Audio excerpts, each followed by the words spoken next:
வணக்கம். ராமர் மடத்தில் அமைந்துள்ள ஸ்ரீ பால ஆஞ்சநேயர் ஆலயத்தில் வைகாசி திருவிழாவை முன்னிட்டு 501 பால்குடங்களை ஊர்வலமாக எடுத்து வந்து ஆஞ்சநேயருக்கு அபிஷேகம்.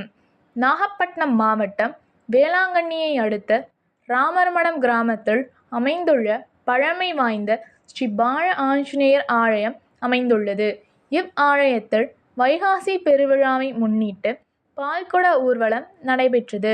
விரதம் இருந்த பக்தர்கள் 501 பால்குடங்களை மாணிக்க விநாயகர் ஆலயத்தில் இருந்து செண்டை மேளங்கள் முழங்க ஊர்வலமாக முக்கிய வீதிகள் வழியாக பால்குடங்களை சுமந்து வந்து ஆஞ்சநேயருக்கு சிறப்பு பாலாபிஷேகம் நடைபெற்றது.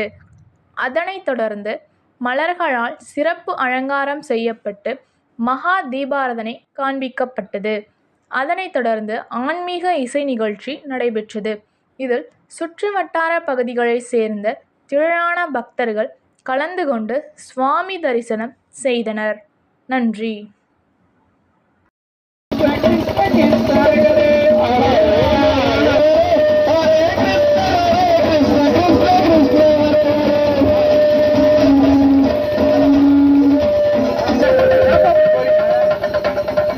பின்னாடி